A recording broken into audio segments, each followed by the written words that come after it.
I was having a quiet Friday night. Not the sad kind, not the lonely kind, the kind that feels earned. Controller warm in my hands, pizza box open on the coffee table, my friend Garrett, half paying attention beside me while we trashed each other in a video game we'd played 100 times before. 3 weeks before my wedding, everything was already done. Paid, planned, locked in. The kind of calm you only get when you think your life is settled.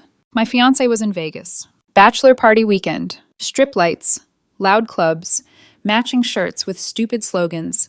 His friends from college, his coworkers, the guys who'd known him before me. I wasn't worried. I trusted him, completely. The kind of trust where you don't even check your phone unless it buzzes. Then it buzzed. Once, twice, again. Garrett's girlfriend, Kendra. Check Instagram, now. No emoji, no joke, just urgency. I opened the app without thinking. Muscle memory, a reflex.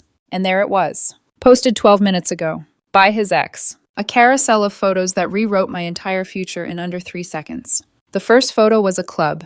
Dark lights, bodies pressed together, him leaning close to her, her hand hooked behind his neck like it still belonged there. The second wasn't ambiguous. It wasn't blurry. It wasn't a misunderstanding. Mouth to mouth, full kiss. The kind you don't explain away. The third showed them leaving together, his hand low on her back, guiding her like it was instinct. The fourth was a mirror selfie in what looked like a hotel elevator, her lipstick smeared, his grin careless. The caption made my chest go hollow. What happens in Vegas happens with your ex. Some things never change. I didn't feel dramatic. I didn't scream. I didn't throw anything. I went very still. I read the comments. His best man begging for deletion. Strangers asking if he wasn't supposed to be getting married. Her smug replies sitting there untouched. I checked the timestamp again. 12 minutes. I took screenshots of everything. The photos, the comments, the posting time. I opened the wedding WhatsApp group. 178 people who were supposed to watch me walk down an aisle in 3 weeks, and typed one sentence. Hey everyone, just saw this on Instagram. Wedding's off. Then I attached the screenshots. Then I turned my phone off. I didn't know it yet, but within 30 minutes, half my wedding was gone. And that was only the beginning. If you asked anyone how we looked from the outside, they would have said we were solid. Not flashy, not dramatic, just steady. The kind of couple people stop asking questions about because nothing ever seems wrong. We met 3 years ago at a friend's housewarming party, one of those cramped apartments with folding chairs, cheap wine, and a Bluetooth speaker that kept cutting out. I wasn't looking for anything serious. Neither was he, supposedly. We talked in the kitchen for almost an hour about nothing important and everything that felt familiar. Music, bad bosses, how neither of us liked crowds but always ended up in the middle of them anyway. He asked for my number before the night ended. No games, no delay. That should have been the first clue about how he moved through life. Confident, direct, always certain he was doing the right thing in the moment. Dating him felt easy. Too easy, maybe. He was charming without trying. Affectionate in public. Attentive in private. He remembered details I forgot I'd shared. Coffee orders. My sister's birthday. The fact that I hated mornings but loved quiet nights in. When he introduced me to his friends, they welcomed me like I was already permanent. When I brought him to family dinners, my mom relaxed in a way she rarely did around my partners. We moved in together after a year. It wasn't impulsive. We made lists, split expenses, had the adult conversations people brag about surviving, whose couch stayed, whose dishes went, whose habits would drive the other insane. We learned each other in the ordinary ways, arguments over laundry, silent agreements about grocery shopping, falling asleep to the same show we never actually watched. When he proposed, it wasn't extravagant. Just us. A quiet evening. A ring he said he'd been carrying around for weeks, waiting for the right moment. He got down on one knee anyway, even though I told him not to be ridiculous. My hands shook when I said yes. Not from doubt, from certainty. We planned the wedding together, or at least that's how it felt at the time. Venues toured, caterers booked, deposits paid, guest lists negotiated. His parents were deeply involved. Mine were relieved, someone else was taking charge. There were moments I felt like I was being carried along by momentum, but I told myself that was normal. That commitment always feels heavier right before it becomes real. And for the most part, he was good to me. He didn't disappear. He didn't lie about where he was. He answered his phone. He showed up. When people talk about red flags, they're usually loud, obvious. This wasn't that. This was green lights and smooth roads, and the belief that stability meant safety. His ex rarely came up. When she did, it was casual, dismissive, someone from his past who wasn't good for him. They'd broken up long before we met. No drama, according to him, no lingering feelings. I believe that too. Why wouldn't I? So when he told me about the bachelor party, Vegas, a few nights, all his guy friends, I didn't hesitate. I joked about bad decisions and matching shirts and told him to text me when he landed. He kissed my forehead, promised he'd behave, promised he'd miss me. I believed him, because nothing in our history had prepared me for what happened next. Looking back, there were signs, not the kind you notice in the moment, the kind that only line up afterward, when your brain is desperate to make sense of how something so stable could fracture so fast. It started small, a shift in tone, not cold, never cold, just distracted. He laughed at my jokes a beat too late, checked his phone face down more often. When I asked about work, his answers shortened, like he was already somewhere else while standing right in front of me. I told myself it was wedding stress. Everyone says engagement does weird things to people. Pressure, expectations, family voices getting louder. I watched his mother text him paragraphs at a time about seating charts and traditions. His father called about finances, about being a man, and handling things properly. I absorbed the tension like background noise and convinced myself this was what commitment felt like. Heavy, but manageable. The ex surfaced again around then, casually, offhand. He mentioned running into her at a mutual friend's birthday a few weeks earlier. No big deal. They said hi, caught up. She asked about the wedding. He said she seemed fine. I asked if it was awkward. He shrugged, said it was ancient history. He even joked about how strange it felt to imagine her seeing him settled, engaged, moved on. I laughed with him. But later that night, lying in bed, I noticed he was still awake long after I'd turned off my lamp. His phone glowed under the covers for a second before he tilted it away. When I asked who he was texting, he said one of the guys was already planning the Vegas itinerary. I didn't push. Another time, he came home late from drinks with his friends. Not late enough to be suspicious. Just late enough to smell like unfamiliar perfume layered over alcohol. I noticed it when I hugged him. He noticed me noticing. He said one of the guys hugged him goodbye. I nodded. Men hug. It wasn't strange enough to challenge. That's the thing about boundaries when trust exists. You don't defend them aggressively. You assume they're being respected. The bachelor party plans became more detailed as the date approached. Group chats buzzing. Inside jokes I wasn't part of. When I asked who was going, he listed the guys. All male. Old friends. New coworkers. Safe people. He didn't mention her. Why would he?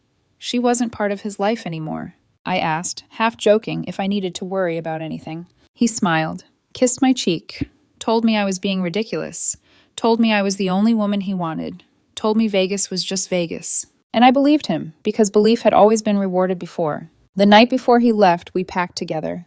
I folded his shirts. He tossed shoes into his bag. We moved around each other easily, familiarly. He pulled me into a hug from behind and said he couldn't wait to marry me, that this trip would be the last wild weekend before real life settled in.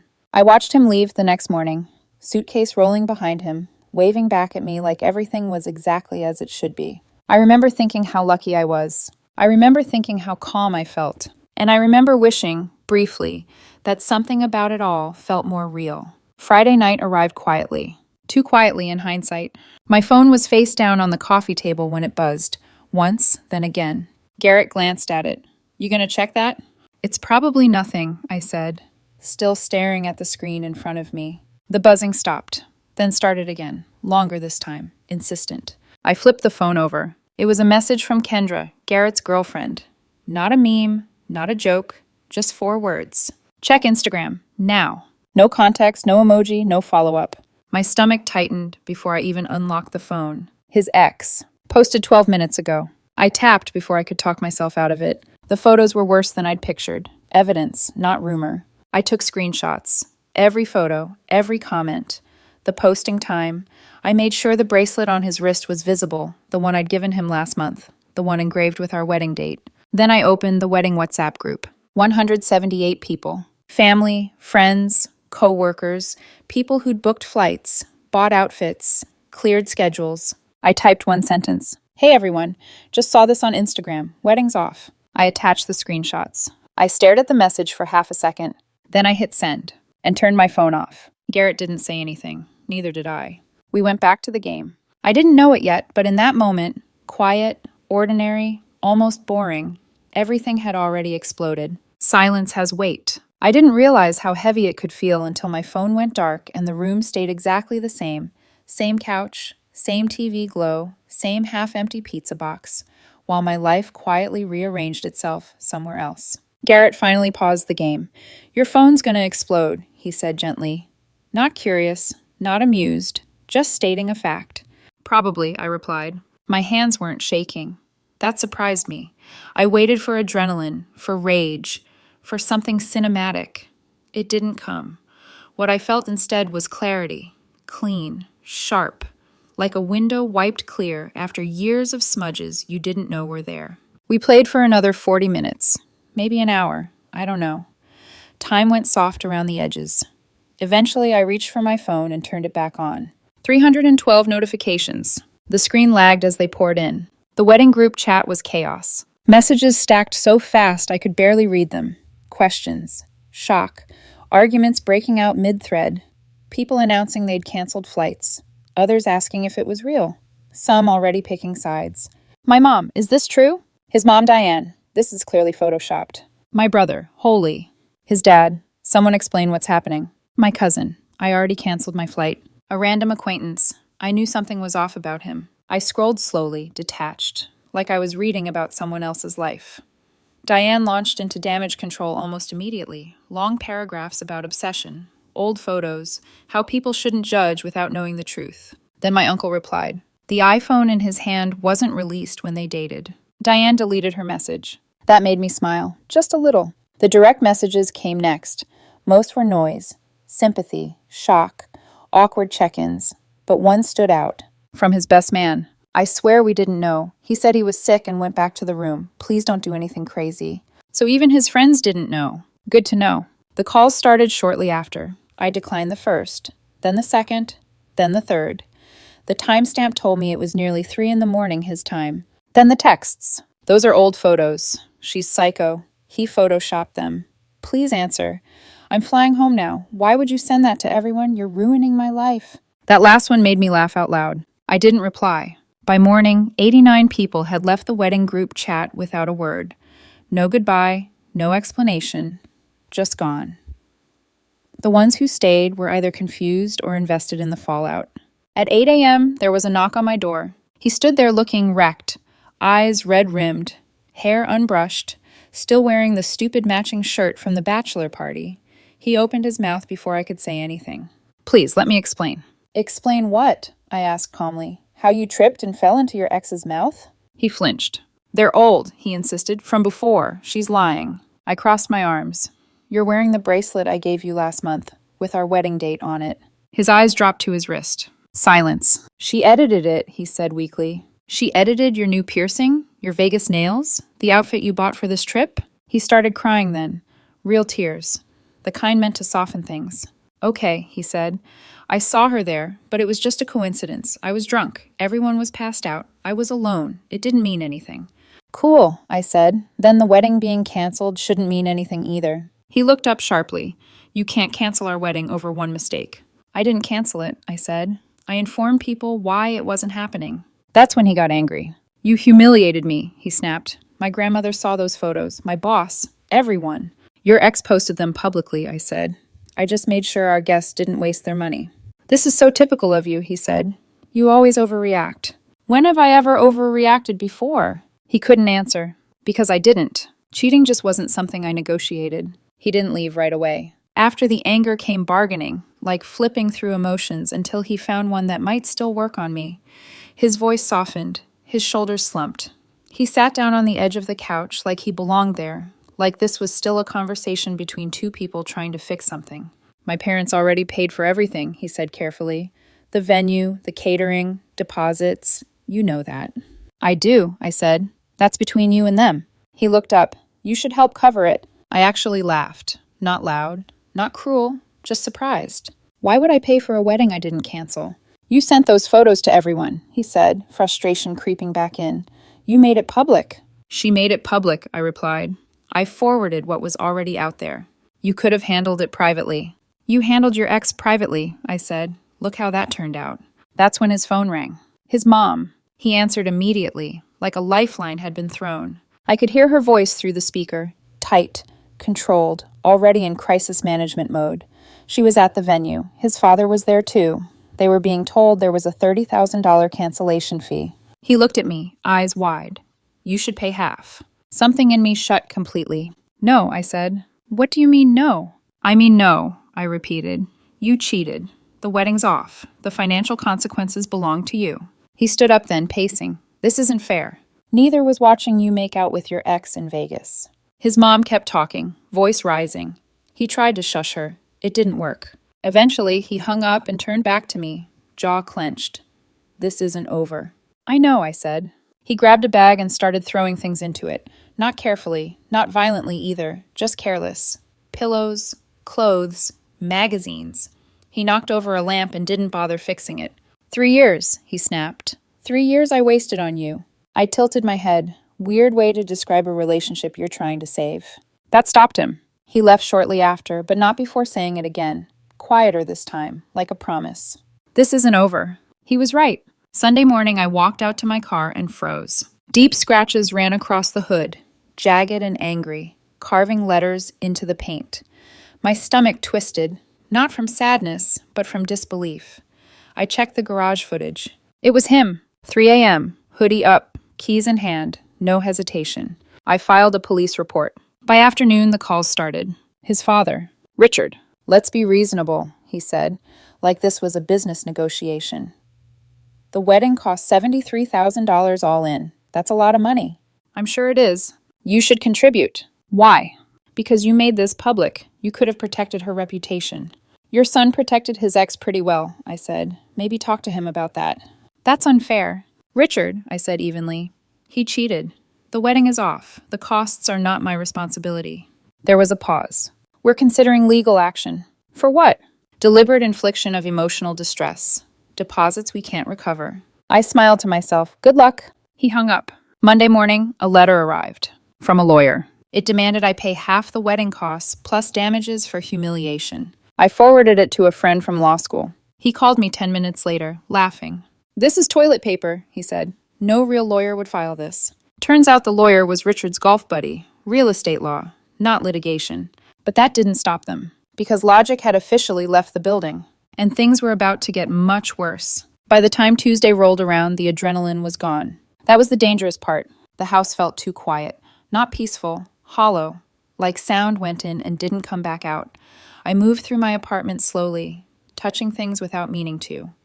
The dent in the couch cushion where he used to sit, the extra toothbrush still in the cup, the faint smell of his cologne clinging to the hallway like it hadn't gotten the memo. This was the moment I expected to break. The crying, the shaking, the questioning every decision I'd made in the last 72 hours. Instead, what I felt was exhaustion so deep it made my bones ache. My phone buzzed constantly. I stopped checking who it was from. Friends asking if I was okay. Distant relatives offering opinions I didn't ask for. Strangers who'd somehow gotten my number telling me I'd done the right thing, or the wrong thing, or that I should have handled it like an adult. As if betrayal comes with an instruction manual. Then the narrative shifted. He went quiet. And that's when she took over. His ex started posting more. TikToks at first. Then Instagram stories. A whole series framed perfectly in soft lighting and selective truth. His fiancé ruined my life. Imagine your fiancé canceling your wedding in a group chat. He believed lies without even talking to me. Now I'm homeless. I watched the first video once. That was enough. The comments were brutal, but not in the way she expected. At first, people sympathized. Then, someone tagged the original Instagram post, the one still public, still time-stamped, still very real. Questions started piling up. Why was she wearing a bracelet engraved with a future wedding date? Why was his best man begging her to delete the photos if they were old? Why did the guy from Vegas comment best night ever 2 hours ago? And why did she like it? Community notes appeared under her videos like quiet verdicts. She deleted them within hours. Too late. Screen recordings were already everywhere. Then more photos surfaced, posted by him this time. Timestamps, metadata, a hotel bar receipt with the date and time, circled like evidence in a courtroom drama no one asked for. Her story collapsed in real time. That should have been enough. It wasn't. She started contacting people in my life, my employer, my gym, places she thought she could create consequences. She told HR I was harassing her. We don't work together. They were confused, polite, brief. She told my gym I was stalking her. She wasn't even a member. When she showed up anyway, demanding access, the manager escorted her out. I watched from across the room as she shouted about me, controlling her fitness journey, her voice echoing off the walls like reality had fully slipped its leash. That night, I sat on my bedroom floor with my back against the bed, staring at nothing. This was the dark part no one talks about. Not the betrayal, not the public humiliation, but the moment when you realize the person you loved isn't just gone, they're actively trying to rewrite you into the villain of their story, no matter how much damage it causes. I didn't miss him. I mourned the version of him I thought existed, and I wondered, quietly, how far this was going to go. The turning point didn't come with a speech or a dramatic confrontation. It arrived as paperwork. A formal demand letter showed up midweek, this time from a real lawyer, not a golf buddy, not a bluff. $50,000, half the wedding costs, plus damages for emotional distress, reputational harm, and malicious intent. I read it twice. Then I felt calm. Not numb, not resigned. Calm in the way you get when the last illusion finally burns off. This wasn't about hurt feelings anymore. This was about control, about forcing me to bend, about punishing me for not playing along. I hired an actual attorney. She didn't raise her voice, didn't dramatize. She just asked questions and took notes. When I finished explaining everything, the screenshots, the car, the posts, the calls, she nodded once. Okay, she said, now it's our turn. We responded with facts. The police report for the vandalized car, security footage with timestamps, screenshots of defamatory posts, a demand for $8,500 in repair costs. The tone changed immediately. Suddenly, their lawyer needed time, needed to review, needed to discuss options. While that simmered, she made another mistake. She went after my job. She called HR and claimed I was creating a hostile work environment, that I was using company resources to harass her. The problem was simple. She didn't work there, never had. HR called me, confused but professional. I explained. They documented it. They ended the call with her shortly after. Then she tried my gym. Same story, same accusations, same result. Every attempt to regain power collapsed under its own lack of logic. The final nail came from someone unexpected. His best man reached out. I need to warn you, he said. She's convinced your fiancé will take her back. She wants to transfer the wedding vendors to his name and still have the wedding. I laughed, not because it was funny, because it was absurd. The vendors refused, every one of them. That's when the narrative fully broke. Then the guy from Vegas, chaos incarnate, posted an Instagram story. He wasn't getting back together with her. It was a hookup. He was engaged. His fiancée found the whole thing hilarious. I gave him a hall pass, she commented. Worth it. That was it. I felt the power shift, not toward me, but away from her. She went nuclear online. 20-part story rants. Everyone had betrayed her. Me, her parents, her friends, the vendors, the lawyers, even the apartment complex that illegally evicted her. She was never on the lease. Her mom called me that night. She's breaking down, she pleaded. Can't you forgive her? She cheated, I said quietly. Everything after that was a choice. Silence. I hung up knowing something important had changed. I wasn't reacting anymore. I was done. The fallout wasn't loud. It was administrative. It came in emails, invoices, court dates, and the slow, humiliating unraveling of every story she'd tried to tell. Her lawyer stopped calling first. Not officially, not dramatically, just silence. After our response went out, with the police report, the footage, the repair estimate for my car, the urgency vanished. Deadlines passed. Follow-ups went unanswered. The demand for $50,000 quietly evaporated. She tried small claims court next. Her parents showed up. I showed up. The judge listened patiently while they explained why I should be responsible for a wedding that didn't happen. Because she embarrassed my daughter, her father said. The judge looked at the paperwork, looked at the screenshots, looked at the timeline, then said flatly, "You want her to pay for a wedding that didn't happen because your daughter cheated?" The case was dismissed in under 10 minutes. Her insurance covered the car damage after the police report and video footage. Her premium skyrocketed. Mine stayed exactly the same. The repairs erased the scratches, but not the memory of how easily she'd crossed that line. The vendors closed ranks. The photographer publicly corrected her accusations in a wedding planning group, explaining the contract was in her name alone and that she'd falsely accused them of fraud. The post went viral. Sympathy shifted. Bookings poured in for the photographer. 6 new weddings in 1 week. The caterer chimed in next. Calm. Professional. Receipts attached. We don't conspire, we cook. They blacklisted her quietly after that. The venue offered to transfer the deposit to another date. She demanded a refund instead, claiming the place was tainted. When they declined, she left a 1-star review accusing them of food poisoning at a tasting she'd never attended. They responded with timestamps proving she'd skipped it. The apartment complex billed her for the bedroom door she'd broken during her move-out tantrum. She denied it. They sent maintenance photos from the week before showing the door intact. Every attempt to escape consequences ended the same way: paperwork, proof, and the slow erosion of credibility. Her parents were out nearly $40,000. They stopped calling. Her friends drifted away one by one. Even the ones who'd defended her early on stopped responding. Being loyal is easy. Being wrong in public is not. I watched it all from a distance, not with satisfaction, with finality. The chaos no longer reached me. 2 months later, my life looked quiet again. Not untouched, not innocent, but steady in a way that felt earned this time. She moved back in with her parents. Last I heard, she was trying to rebrand herself online, talking about surviving narcissistic abuse, about reclaiming her voice, about how the system failed her. She had a few hundred followers. Most of the comments asked the same question. Aren't you the one who cheated in Vegas? She never answered those. Her parents stopped fighting reality once the court stopped entertaining them. The money was gone. The wedding was gone. The version of the future they'd bragged about to their friends disappeared, and there was no one left to blame without sounding ridiculous. The vendors moved on. One of them even sent me a thank you card after their response to her accusations went viral and brought them more business than my wedding ever would have. It was strange. And a little funny. My cousin used his canceled flight credit to go to Japan instead.